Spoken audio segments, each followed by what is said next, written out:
You're listening to the Great Give Radiothon on WNHH FM. I'm Doreen Chernecki, and we're helping nonprofits from throughout our community raise money to continue doing work that makes a difference. To donate any of these organizations online, visit thegreatgive.org. Don't forget the and don't forget the .org. And if you'd like to throw a few coins to keep the station and the New Haven Independent running, we'd really appreciate it. We're on that same site under New Haven Independent. And right now, we're with Priscilla Clark from Sarah Inc. Nice to meet you. Thank you for being here. Nice to meet you. Thanks for having me. And we're asking everyone to start off with a song or a poem. I understand you've got a quote, so yes, you'd love to present that for us. Yes, this one seemed to speak to me the other day. So here you go. Your present circumstances don't determine where you can go. They merely determine where you start. Yeah. So I was feeling that the other day, and really reminds me a lot about Sarah Inc.'s programs and services for, individuals with differing abilities and children birth to 3 with any kind of delays. It's really exciting work to be in, and there's so much work to be done. Yeah, and I love how positive that quote is. It doesn't matter where you start, you can go anywhere. So can you tell us a bit more about Sarah Inc. for any of our listeners who might not know anything about the organization? Absolutely. So we were founded in, get this, 1957. So very exciting. A few families got together and were looking for services for their children with differing abilities. They couldn't find one, so they started one themselves. So we have been providing services ever since 1957.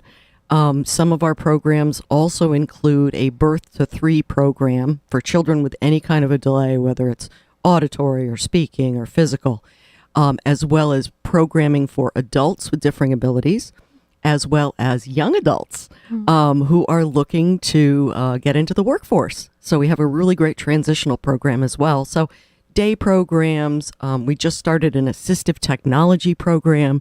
So now we can help people, reach their goals and really, enhance their lives. Yeah. So we have Priscilla Clark from the Great Give, or from Sarah's Inc. on the Great Give Radiothon, talking about sounds like a really cool organization that helps children and adults of differing abilities. How did you get involved in this work, Priscilla? Well, I have been working in nonprofit fundraising now for over 20 years. So I've been doing this for a while. And funny story, actually, when I was in high school, I worked for Sarah Inc. I worked with some of their transitional students in developing their skills. And fast forward a year ago, they were Sarah Inc. was looking for a development individual, and I've kind of come full circle. It's very exciting to be there. Oh, where'd you go to high school? Was it in New Haven? I actually went to high school in Haddam, Connecticut. And our participation in this year's Great Give, that's Sarah Inc., all the funds that we're raising on the Great Give website are going directly to this year's Camp Connect. Okay. So it's a week-long summer camp for kids with autism, ages 16 to 18, young adults, I should say, not kids. And it's going to be a really exciting week-long program full of, culinary trips, health and fitness. And we're very excited. It's the first time we've ever done the camp. Exciting. And campers are signing up like crazy. I think we still have a couple more spots available. So all the money we raise during this year's Great Give today and tomorrow will be going to Camp Connect. Yeah. What's the dream? How much money would you, if you could ask for any amount, how much would it be for that? For the camp, I'd say like $50,000. Okay, let's make it happen. Let's make it happen. Great. So that camp sounds really wonderful. Tell me about a day that you will never forget, like a day that told you this is why we do this work. Do you have any favorite memories? Maybe people you've worked with, young adults, children, adults? Absolutely. I recently got to spend some time with one of our independent employment participants, and she is actually in the culinary field. She is an incredible baker. And so we sat down at her place of work. We interrupted her for a few minutes. She works at Shayna Bees by the Sea in Westbrook, which is an incredible vegan, gluten-free, fabulous place, Shayna Bees by the Sea.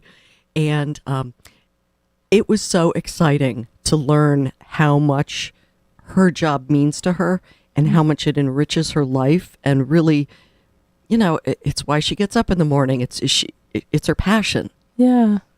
Yeah, that sounds really beautiful. And I would love to visit that bakery. I have a few friends who I think would really enjoy that. So what does the day-to-day look like for you at Sarah's Inc.?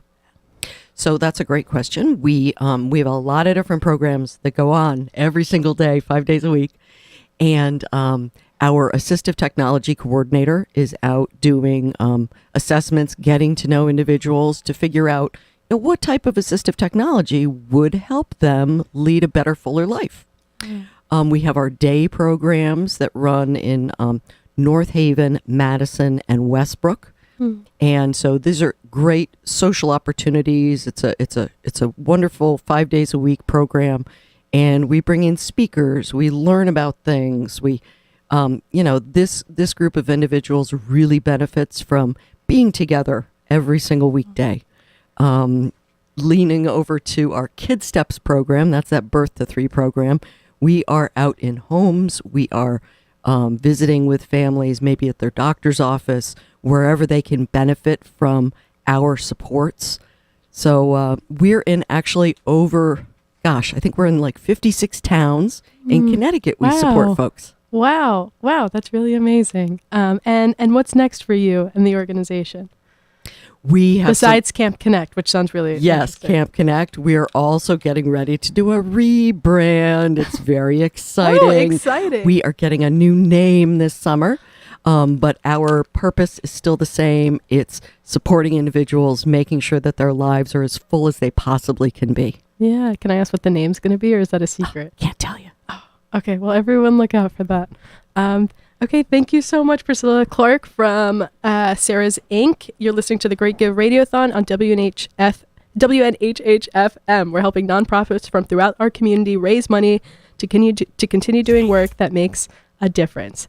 Thank you, Priscilla Clark. Thank you, Sarah's Inc. And everyone go help them raise $50,000. Yay, thank you.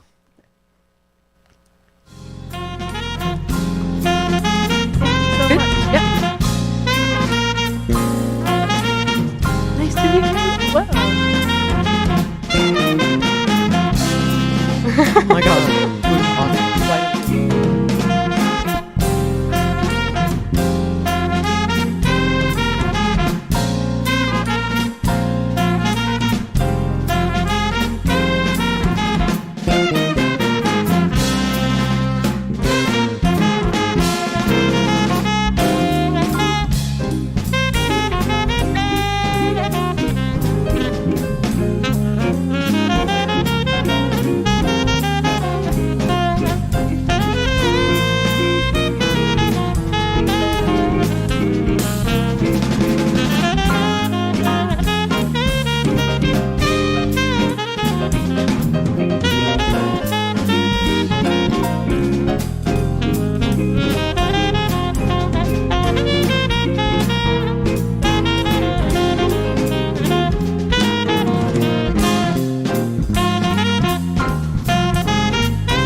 You're listening to the Great Give Radiothon on WNHH FM.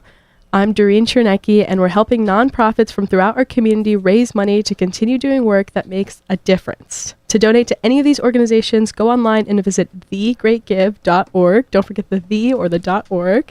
And if you'd like to throw a few coins to keep this station and the New Haven Independent running, we'd really appreciate it. We're on that same site under New Haven Independent. So today we have Sarah Hoffman, the Chief Development Officer for the Columbus House in New Haven. I know you've got a poem for us, so I'm excited to hear it if you'd like to present that for us. Of course. Thank you, Doreen. Thank you so much for inviting me here today. I really appreciate it.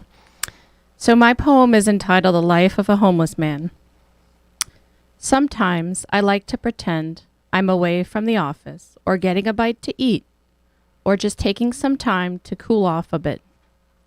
But with no place to return to, those thoughts fade, and soon again, it's only you, watching people branch off to their different destinations, while yet you're on this journey, hoping to find home. And this poem was written by Joe, who was one of our clients in our Abraham's Tent program about 10 winters ago. Wow. Can you tell me why you chose to bring that for this event? I did.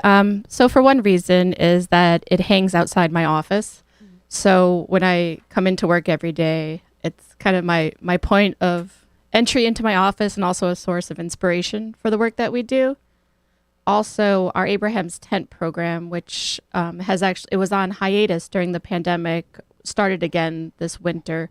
So it historically had run at houses of worship and congregations in the greater New Haven area, completely by volunteers. This year, we ran it as a hybrid program at our Wallingford Emergency Shelter. And we had some of our longtime supporters and as well as some new supporters from the Wallingford community that helped to run the program during the coldest months of the year. Yeah. Also, if anybody wants to read more about Joe, we have a whole story on him on our website. So you can go to columbushouse.org/Joe, Joe, to learn more about his story. Could people find the poem there if they'd like to? I'm not certain if it's there or not, but you could definitely learn more about him and his story. Yeah. That inspired the poem. Yeah. So tell us a little bit about Columbus House, what you do for anyone who might not be familiar with the organization and the work that you do in New Haven. Sure. Of course. Yeah. So Columbus House, we've been around for over 40 years now, and we started at a convent on Columbus Avenue. So our home is in New Haven. Most of our work is in New Haven. We also have a footprint in Middletown now, as well as some sites that we serve around the state. And what we do is we serve people who are experiencing homelessness or at risk through a whole continuum of services, from street outreach to shelter, housing support programs, and all of that is coupled with case management, connection to services and resources needed to maintain housing. We also have in-house employment services, things like that. So helping people address the unique causes that contributed to their homelessness, and also helping them to find a housing solution that meets their needs and preferences, and then making sure they have the income and or employment to maintain that housing. Yeah. Yeah, you're listening to Sarah Hoffman from the Columbus House on the Great Give Radiothon. To donate to the Columbus House, go online and visit thegreatgive.org. Don't forget the. So Sarah, how did you get involved with the Columbus House? How long have you been doing this work? So I have worked at Columbus House for about 7 years now, and I've always worked in nonprofit spaces. I previously lived in New Orleans, and I was planning a move back up to Connecticut to be closer to my family, and I saw that Columbus House was hiring for a grants administrator, which is work that I had done. And I kind of started to poke around about the organization's reputation through family and other connections, and I heard nothing but wonderful things about the work that was being done. So I wound up taking it. I was interviewed, came up for an in-person interview all on my own, took the job. That was about 7 years ago. And then our longtime chief development officer recently semi-retired, and I stepped into the role of acting chief development officer back in the fall. And I really, really enjoyed the work I was doing. We have such a wonderful supporter base, just really great people that are committed to our mission and partner with us in our work. So it made the work very energizing, and decided to apply for the job. And now here I am, no longer acting, but just Chief Development Officer. Yeah. So tell our listeners what their donations would go toward. Where's that money really needed for the Columbus House? Yeah, so I would say our the big need and our really exciting project right now is that we, in partnership with the Connecticut Department of Housing, are building a non-congregate shelter at 592 Ella T. Grasso Boulevard, which is adjacent to our current shelter. So during the pandemic, we had clients that were safely housed in hotels thanks to emergency government funding during the pandemic.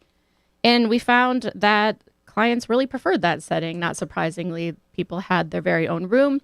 They were allowed to stay with natural supports. So adult families were together, partners, couples.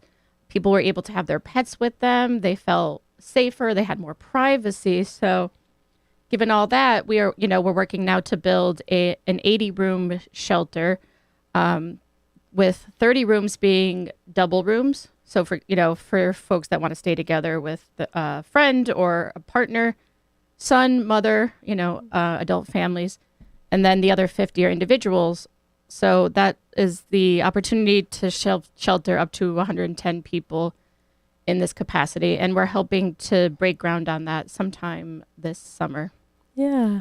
So that's our big exciting project. That is really exciting and really necessary, I think. Yes, we have so many clients that a lot of people live on the streets because so many people that are experiencing homelessness have histories of trauma, abuse, distrust of institutions and congregate settings. So we're hoping that that'll make shelter and kind of the pathway to housing more accessible for a wider group of people. Yeah. Do you have any favorite memories over the past 7 years that you've been working with the Columbus House, or, just something that has told you, this is why we do this work, this is why I'm doing this work?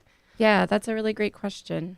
So one thing that happened fairly recently, I was at Harkness House, which is a New Haven program. It's a transitional housing program for up to 14 veterans that we have downtown New Haven. I was giving a tour to a funder for that program, the Association of the U.S. Army. So they were hoping to see the facility, and I had asked the case manager there if he had any Army veterans that might be willing, just to say hi to these guys and share a story. So he said, yeah, he identified somebody.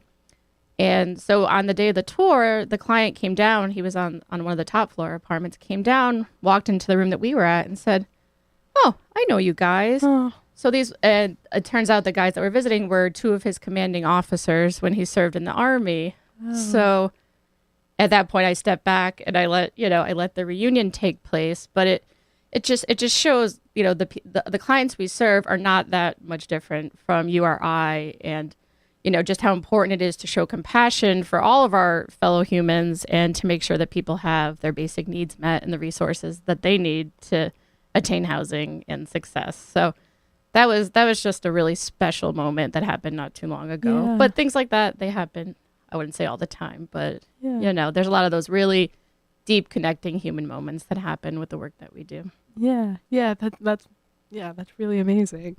So what's next for the Columbus House? Yeah, like I said, we're building our non-congregate shelter project that's coming up in the summer. We actually, next week, we have a reaccreditation from the Commission of Rehabilitation Facilities, or CARF, that accredits our veterans programs, housing programs, and our medical respite program. So that's coming up next week. We're continuing to advocate for resources. We just had a big rally last week in Hartford in partnership with the Alliance and our other partners in the Greater New Haven CAN. So we're continuing to advocate for more resources, more funding, and for living wages for all of our staff. Yeah. Thank you so much for being here, Sarah. Of course. Thank you so much for having me. You've been listening to the Great Give Radiothon on WNHH FM. We're helping nonprofits from throughout our community raise money to continue doing work that makes a difference. To donate to any of these organizations and the Columbus House, go online and visit thegreatgive.org. Don't forget the "the." Thank you again for being here, Sarah. Really great work at the Columbus House. Appreciate it.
You're listening to the Great Give Radiothon on WNHH FM. We're helping nonprofits from throughout our community raise money to continue doing work that makes a difference. I'm Doreen Chernecki. To donate to any of these organizations, go online and visit thegreatgive.org. And if you'd like to throw a few coins to keep this station and the New Haven Independent running, we'd really appreciate it. We're on that same site under New Haven Independent. And right now we're talking to Ashley Fawn from We Are One. Thank you for being here, Ashley. Thank you. And yes, definitely donate to journalists in writing. I went to Fairfield U for journalism. Oh, so okay. yes, Great. support writers. Support writers. Support Hi, yes, I'm journalism. from We Are One Inc. Yes.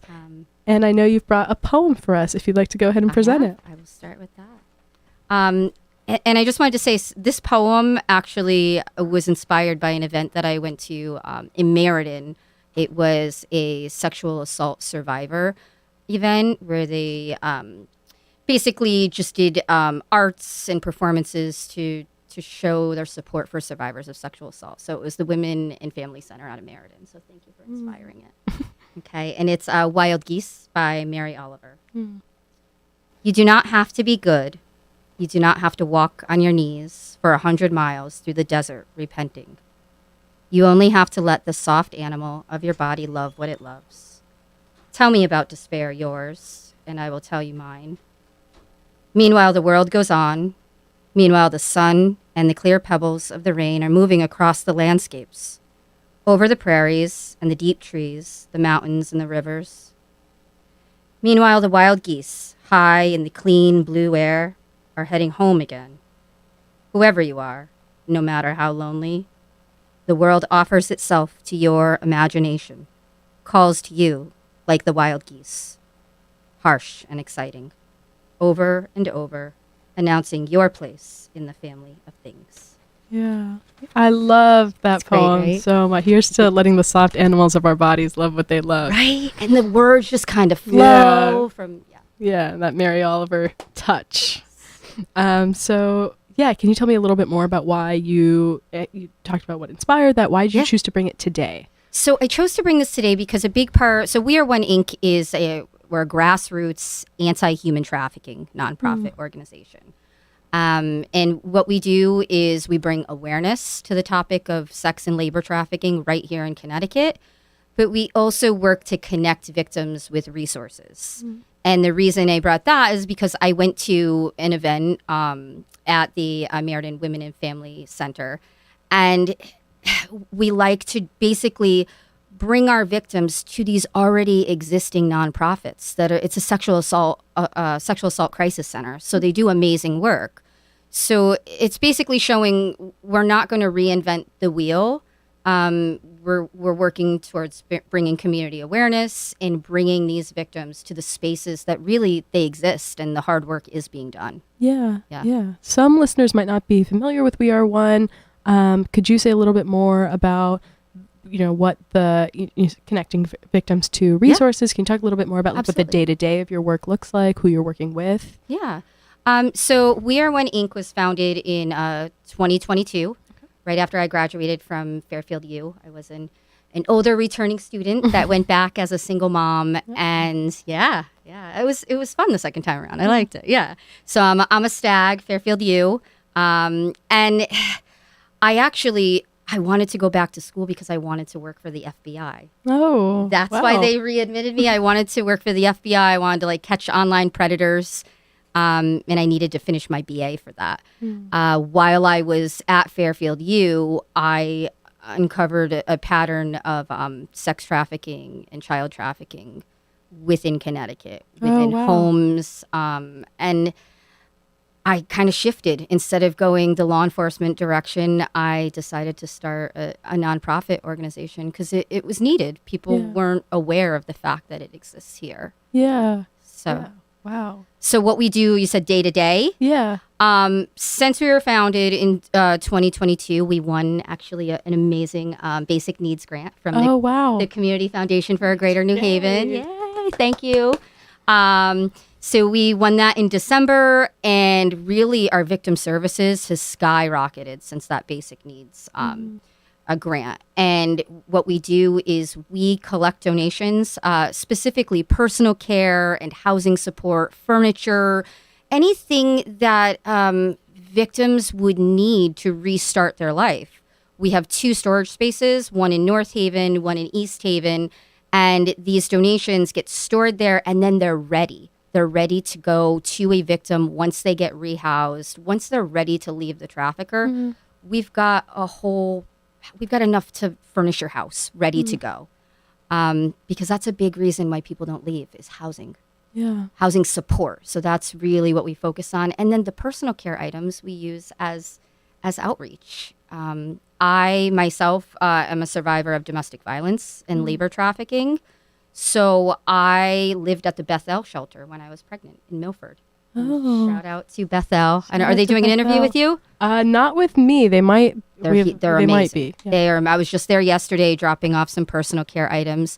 But that's a big part of our outreach is showing these survivors or people that are at risk for human trafficking that there are organizations and people that are going to help you get the things that you need. You don't have to stay in a situation that's not working for you. So that's really what we do is we really try to make it sustainable, build trust, and give them resources. Yeah. Yeah. It's really important work. Thank you. So could you say a bit more about what people's donations are going to be going towards specifically? Absolutely. So, like I just said, we really work in collaboration with homeless shelters, with mental health facilities.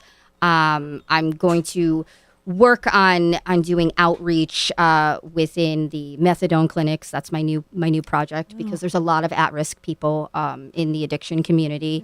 And what we do is we collect donations, we fundraise to bring the products in that these survivors are are in need of, and we provide them with all the things that you wouldn't think that you would have to struggle to get. And as somebody, I lived in the homeless shelter when I was pregnant. There was this one basket that was at the counter, and this is at Bethel in Milford. This one basket that every day when you would sign in, it was a personal care basket. And there was something amazing about every day there was something new in there. And I'll never forget, somebody donated like Perlier lotion. Oh. And I come from Brantford, you know, having to get out of a situation and go into a shelter and have nothing. That's not easy for anyone to do. So getting that lotion, and I never forget, it was like coconut. It was amazing. I went on my phone, I Googled it. I was like, oh my God, this is $60 lotion someone donated. It makes you feel human again. Yeah. And it makes you feel like people care. So that's a big reason why I'm circling back to what I know. And I know that giving people those little things that you really take for granted, it's what matters. Yeah. You're doing the work that people might not think about. Exactly. Yeah. But that's, in all honesty, that is the beginning of our work, because that's what builds the trust, and you start to get their stories over time. And then you help them understand that they were even a victim, because a lot of times they don't know. Yeah. I didn't know. Yeah. Or I knew and didn't want to accept it. That's a big part of it. So it builds trust, and it builds empathy and just human connection by helping that, like tampons. Imagine not being able to afford tampons and having to ask. Imagine not having like baby wipes for your child, or just those. Food stamps doesn't cover that. EBT doesn't cover those personal care items that make you feel whole. Yeah. So that's what we try to provide. And then over time, it's a long process, 2 years. 2 years into the work, I've had 2 recent victims completely cooperate with law enforcement and report. That's always, that's the goal, is to support law enforcement, because without willing victims, human traffickers get away. Yeah. There's no way to prosecute something without a willing victim. Yeah. Do you have like a memory from the work that or a moment of the work that you've been doing over the last 2 years as like really solidified it for you? Like, this is why I'm doing what I'm doing. Oh my God, I have a lot. Let me think. Okay. So let's talk about labor trafficking. And I was recently told yesterday by my amazing Brantford High School volunteer fundraising team. Thank you. They've done all the fundraising this morning. Yes, Brantford High. Shout out Brantford High School. Yes. I'm from Brantford, so I'm like a little biased. So they were like, we really want to understand what labor trafficking is. And I've been getting that feedback a lot. So labor trafficking is being compelled to work through force, fraud, or coercion. And a lot of times those situations can involve like debt bondage, or involuntary child labor, forced labor, and it's performing a service or work. So the situations are very fluid and gray. So a lot of times people get coerced into a marriage or a situation where they think it's just regular to be working 3 different jobs for your father-in-law. And it's not. So that takes time. And I will say I have this one amazing survivor. I like to say the word survivor. I know victim is the word that's still used, but I have an amazing survivor, single dad, that he really just saw the whole picture of how he was being exploited so quickly. Yeah. I gained the trust with him with like 6 months. With a language barrier. I don't speak Spanish. My father is from Vietnam, so I feel like I know how to speak English with your hands, or I'll call it restaurant English, Italian pizza restaurant English. So even with the language barrier, I was able to get him to report to law enforcement within a few months, and he has literally followed the path and trusted the process, and he's really rebuilding his life, protecting his daughter, and it's really, really working out for him. So that's probably just building that trust. And then him wanting to donate I'm like, you're not ready for that yet, but I love that you already want to donate to the cause. But yeah, so yeah. And I would say, as far as with, this isn't really helping the victims, but it was a moment where I just felt like, oh my God, this is amazing. Last night, when I was on the town green with 18 high school volunteers that showed up after I texted them on a Monday. So I texted them on a Monday. Yeah, yesterday was Tuesday. And they showed up like it was science class on the green. They like lined all the chairs up and they were just ready to help.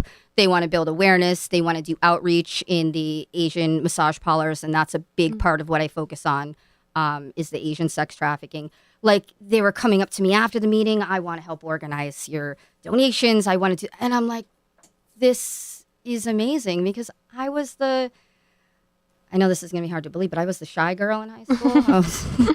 I was the one that didn't speak much because I came from the trailer park of Brantford, which is not the easiest area to grow up in. And not saying that anyone in my community made me feel that way.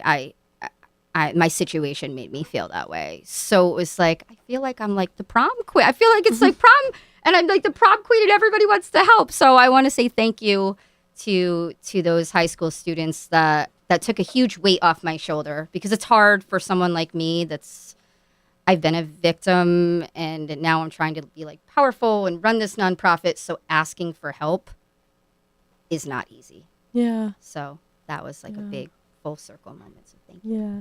Yeah. Ashley Fawn, thank you so much for being here, Thank for doing the work of reminding people that they can always ask for help and that help is out there. To donate to We Are One, go to thegreatgive.org. Don't forget the or the .org. Yeah, thank you so much. Thank you.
You're listening to the Great Give Radiothon on WNHH FM. I'm Doreen Chernecki. We're here helping nonprofits from throughout our community raise money to continue doing work that makes a difference.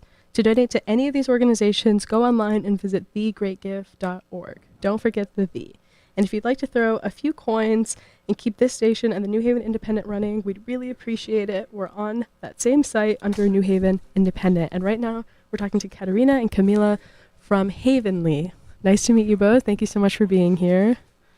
And I know you brought a poem for us. Yes. Yeah. Would you like to present that? Yeah, thank you for having us. So we're going to read a poem by by a Palestinian woman named Abul Hayat. And she is a migrant woman who lives here in the United States. As I make my bed and my 2 kids' beds, I'll remember. As I wipe one's vomit off the floor, open a window to the dust on the road, trim rose thorns in a pot that doesn't bud, and as I read a recipe for authentic mansaf, mend a white gown that little fingers have ripped holes through, I'll remember. As I balance winter's budget, sniff a quilt for ammonia, flip through the 6 children channels looking for Tom and Jerry per request, and as I search in my supermarket for a purse, for a stray pad, I'll remember. As I bathe a body the size of my palm, remove green boogers from tender nostrils, untangle hair that chocolate, lollipop, and apricot jam have invaded, and as I read stories about vibrant ants, lazy lions, and migrant seals, degum my heart and the sole of my shoe, search for the best method to remove oil stains from fabric, clip 20 nails, after a long quest for clippers, I'll remember my home. Thank you, Katerina, for presenting that poem by Abul Hayat, a local Palestinian woman. Why did you choose to present that poem today? Well, we wanted to find something that represents the struggle of migrant women here in the United States. And especially we work with, Havenly works primarily with refugee and immigrant women and mothers who come here fleeing violence in their own countries, violence that is often created by imperialism, colonialism, and conditions beyond their control, and end up living in poverty with their children. And we wanted to bring one of the voices of one of these women here with us and center ourselves around their experiences. Yeah, and thank you so much for being here and for doing the work that you do. I'm a big fan of Havenly, but I know some of our listeners might not be familiar. Could you guys talk about what Havenly and, for anyone who might not know anything about it? Yeah, so Havenly, our mission is to build community power with women who came here seeking refuge from colonized or occupied lands. So we define our mission pretty broadly because we believe in building community power, which can mean many different things and can be expressed in many different ways. And we wanted to keep that mission broad enough to fit the different, visions, dreams, priorities, and strategies that we hear from the women that come through our doors. And so the main ways that we pursue our mission right now are through a 6-month program that we offer. At this point, I believe we've had 96 women go through this program from all over the world, all different language speaking groups, all different stories of migration. And so they attend a 6-month program in which we pay for their attendance for 2.5 months of classes. That kind of is the equivalent of like a part-time job, but they're being paid to learn things such as English. We have our own in-house curriculum that really focuses on teaching stories of women in U.S. history that have fought with their communities for better material conditions. We teach, and then we have a lot of emphasis on building personal confidence and community wellness in our curriculum. And then women transition to working in our kitchen, which is at 25 Temple Street, for the remainder of the 6 months. And then we have a graduation, and we support each woman in kind of pursuing her dreams and gaining an income or, fulfilling her goals beyond the program. And we really, really take seriously and really try to cultivate our relationships with our alums, because the women that have come through our program, we find, are so often really invested in helping the community to grow and to strengthen and helping each other. So, what we're really passionate is building a community of women who, even though they might come from different places, they're facing very similar material conditions here in New Haven, and they support each other and help us to find ways to build up the community. So, Yeah, and we're hearing from Havenly right here in New Haven. Mhm. Do most of the women you serve, do they also live in New Haven, or are they around Connecticut? they're New Haven, West Haven, Hamden, Meriden. We've served women from New Britain. So, yeah, kind of at this point, kind of around Connecticut, but mostly centralized around New Haven. Yeah. And could you tell our listeners what their donations would be going toward directly? Where's that money really needed right now? Yes, so this year we are doing a campaign to set up a small business and cooperative business project. So over the past years, as Camila mentioned, we've supported 96 women in trying to access jobs and security. They, of course, have many other needs aside from that, but that is, in the U.S., living without a job is almost impossible. So that is their primary goal. And for some, that's been possible, and we're so grateful to employers in New Haven who have opened up opportunities for them to work with them. But for others, it has not been possible, especially for undocumented women. It is they are deprived of the right to work still in the city of New Haven. And however, they can open an LLC and start a business. And so for many undocumented people, actually for all undocumented people in New Haven, the only way to legally make an income is actually by creating your own business. So that's the number one reason we have started pursuing this project. The second reason is that a lot of women we work with want to go into childcare, and that is a path that is very hard to get well paid in. And so we have supported a group of women who want to start their own childcare center.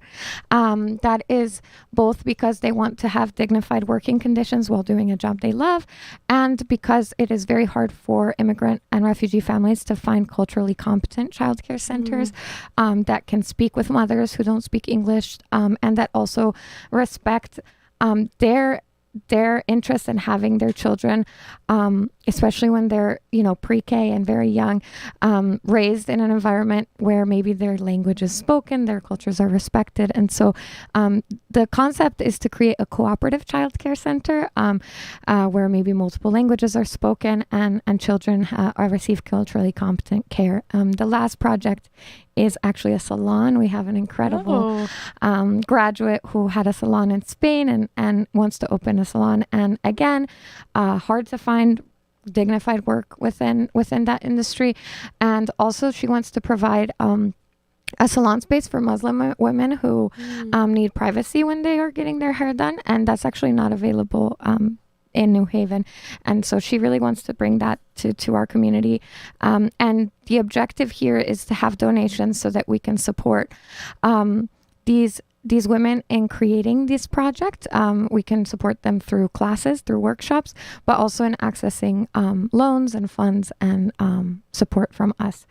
So hopefully your donations this year will lead to the creation of some incredible projects that will strengthen the community as a whole. Yeah, that's so unbelievably exciting. And, there's a lot on the horizon for Havenly, which makes me, really happy. You've been around for a while now. Thank you.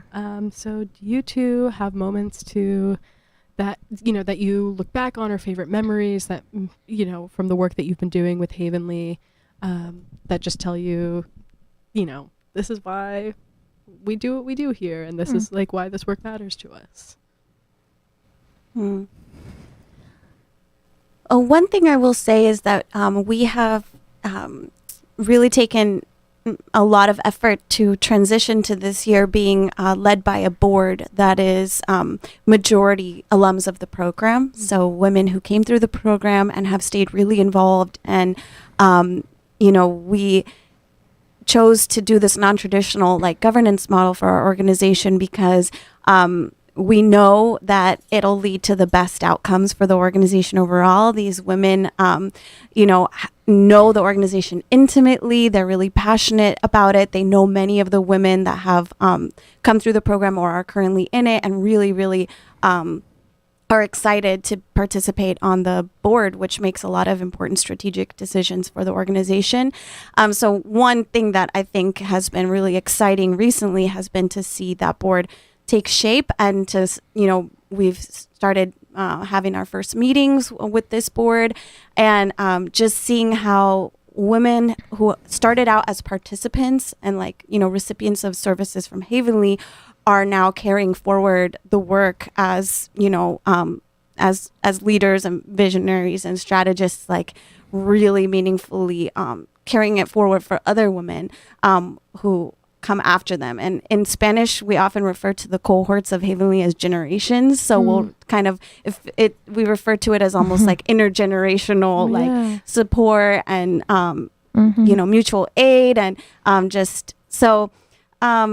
I think that's been really exciting, has been watching that board, just start to work, and, seeing people put their whole hearts into it.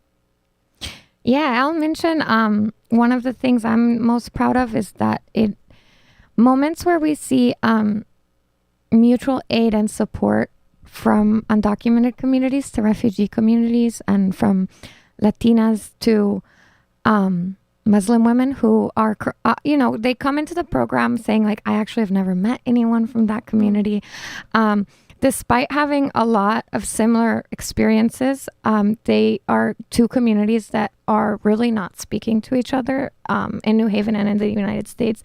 And I think I'm really proud of moments where we see, an organization that was actually founded by an Arab refugee woman, and it has a lot of Arab women that do have status, define a priority to support the undocumented community. I think that means a lot about the kind of solidarity we've created for communities that maybe you're not exactly a part of, but that you're willing to fight for. And I'm really, really proud of that. Yeah.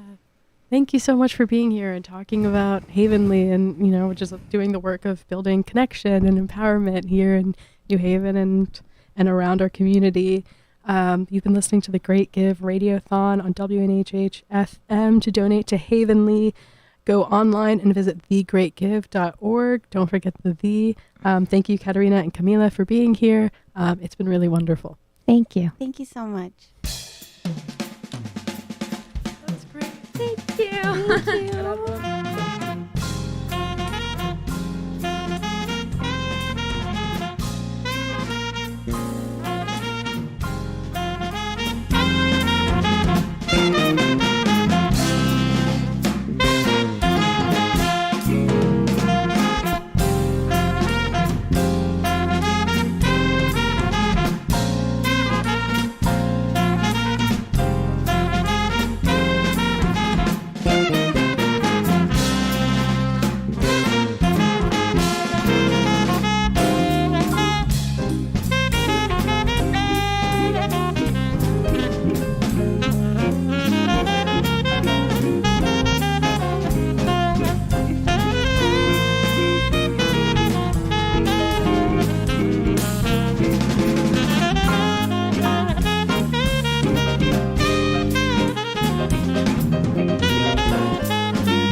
down and troubled, and you need some love and care, and nothing, oh, nothing is turning out right.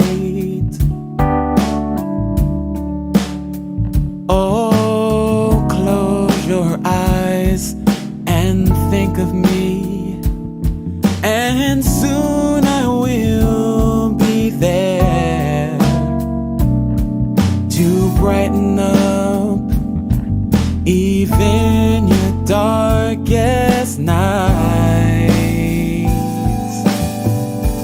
Oh, you just call out my name, and you know wherever I am, I'll come running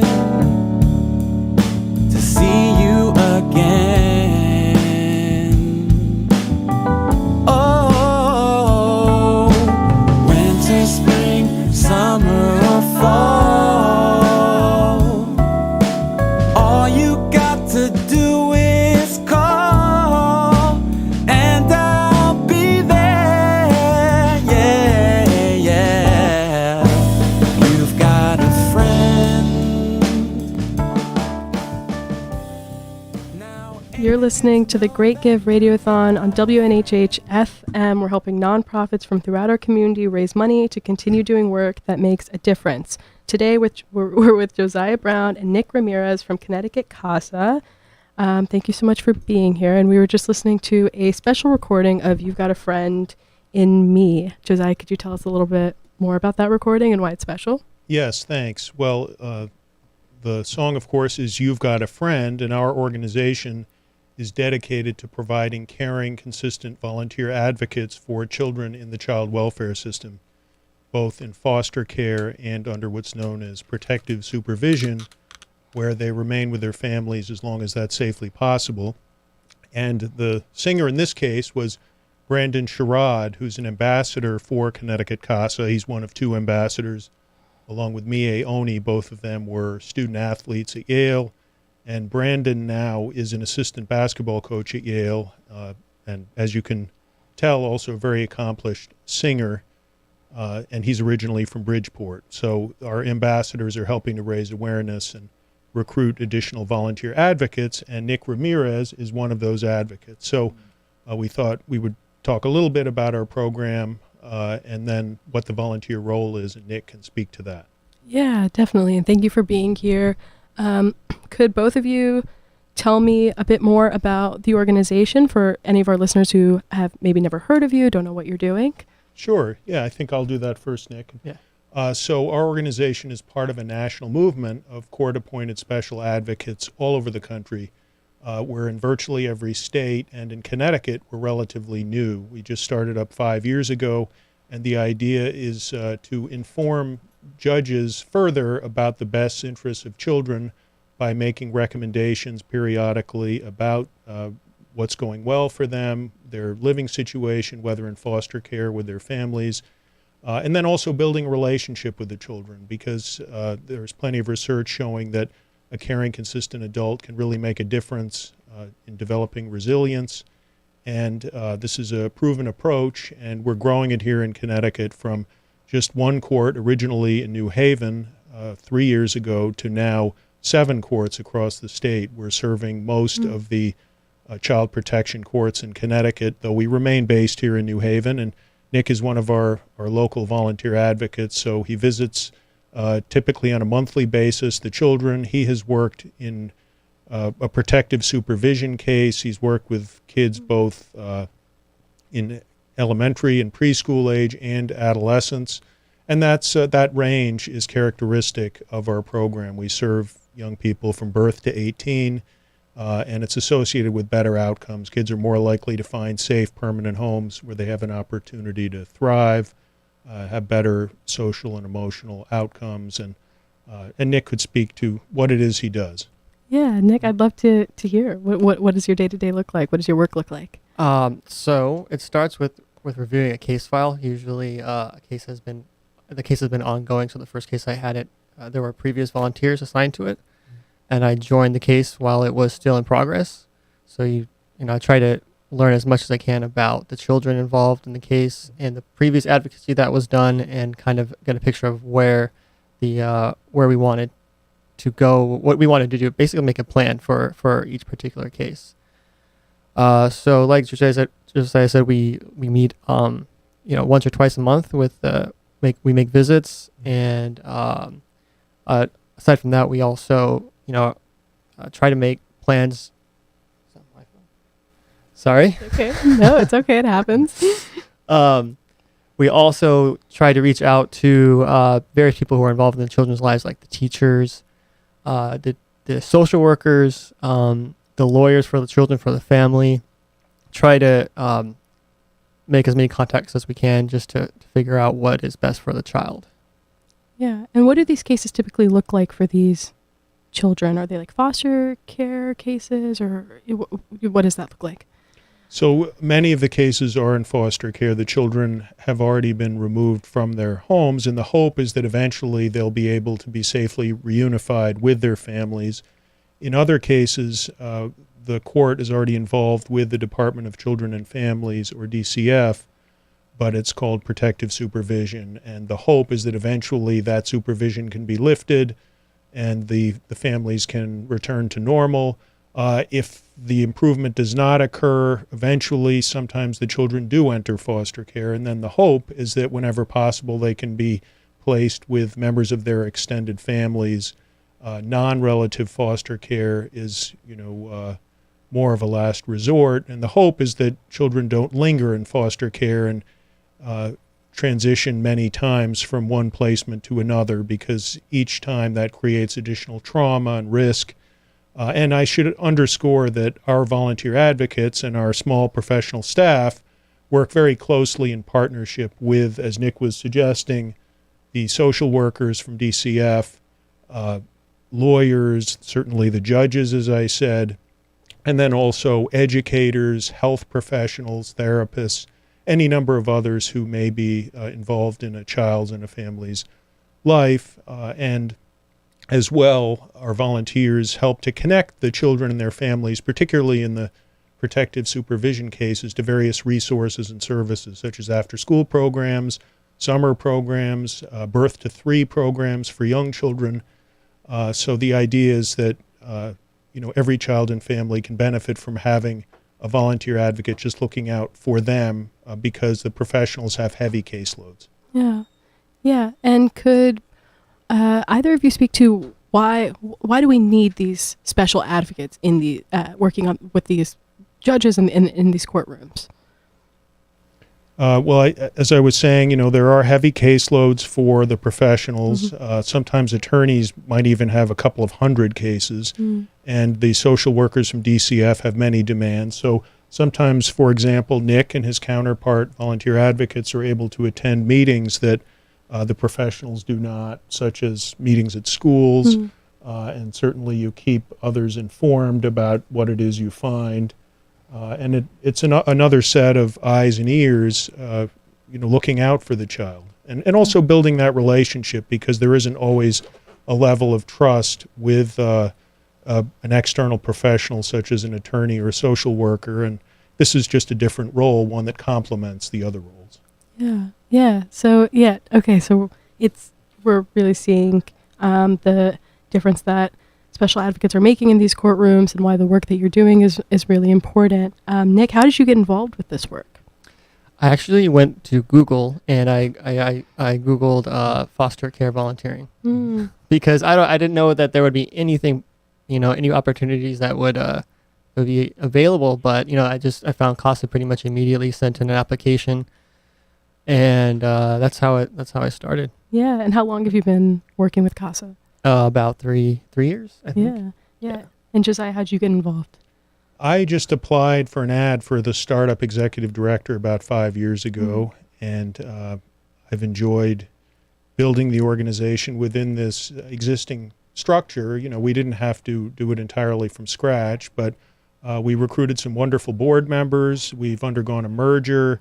We have advisors as well as the two ambassadors I mentioned, and we have now our 15th cohort of volunteer advocates that we're in the middle of training. Nick was a member of one of the early cohorts, and they've really made a difference for kids, improving school attendance. We've had some examples already of children who've been reunited with their families or placed with their grandparents rather than with non-relative foster parents, and examples of young people who faced pretty extreme adversity, who've graduated high school and are on the path toward a better future. So we look forward to many more such stories in the years ahead as we continue growing. Yeah, yeah. Do you two have memories over, however long you've been working at CASA, that to you are kind of the epitome of like, this is why we're doing this work, this is why this work matters?